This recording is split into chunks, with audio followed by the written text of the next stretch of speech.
just want to, on COVID, you mentioned the vaccine development program.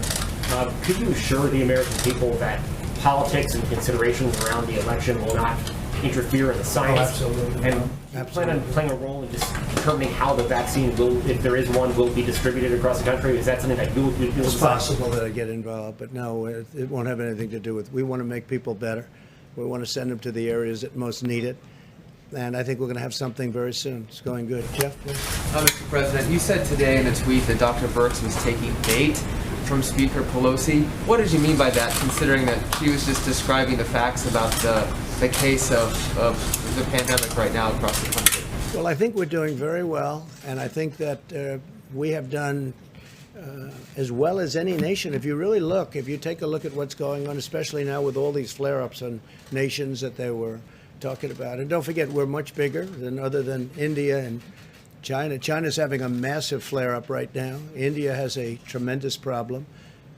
Other countries have problems. And I noticed that in the news, in the evening news, I never read about that. In any of the news, I don't read about the other countries. You're starting to see that other countries are having very big flare-ups. Countries that thought they were over it, like we thought we might be over it in Florida, and then all of a sudden it comes back. They do come back. But I think we're doing very well. I told Dr. Birx I think we're doing very well. She was in my office a little while ago. She's a person I have a lot of respect for. I think Nancy Pelosi's treated her very badly, very, very badly, very nasty. And I'm just referring to the fact that I thought that really they should say the job we've done, whether it's on ventilators or testing. We've tested now over 60 million people. No other country is even close to that. We've tested 60 million people with great, in many cases, about 50% now rapid fire, meaning 5 to 15 to 20-minute tests where you get the result almost immediately. Nobody has anything like that. Nobody. And I think we're just doing very well. Does that mean just to follow up just quickly, does that mean you disagree with her characterization, Mr. President? Go ahead, please. Thanks.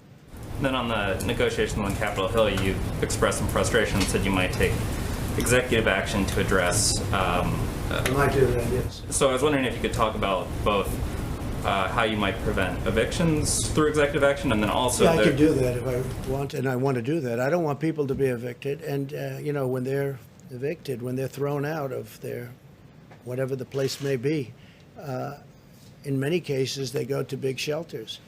And if you talk about pandemic, this is a pandemic, and they go to shelters. Number one, they're thrown out viciously. It's not their fault. It's China's fault. It's not anybody's fault. It's China's fault. But number two, and if they are thrown out, they oftentimes will go to a shelter with tremendous numbers of other people, and the virus will spread. And we don't want that. Are you considering suspending payroll, the collection of payroll taxes? Well, I can do that also through an executive order, so we'll be talking about that. But we're having a very good discussion with Nancy Pelosi and Chuck Schumer. The problem is they want to do bailouts of their various Democrat-run states and cities.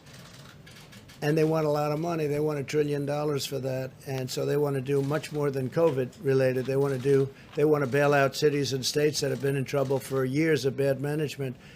In all cases, Democrat-run cities. And we don't think that's fair. You understand that. You've heard it before.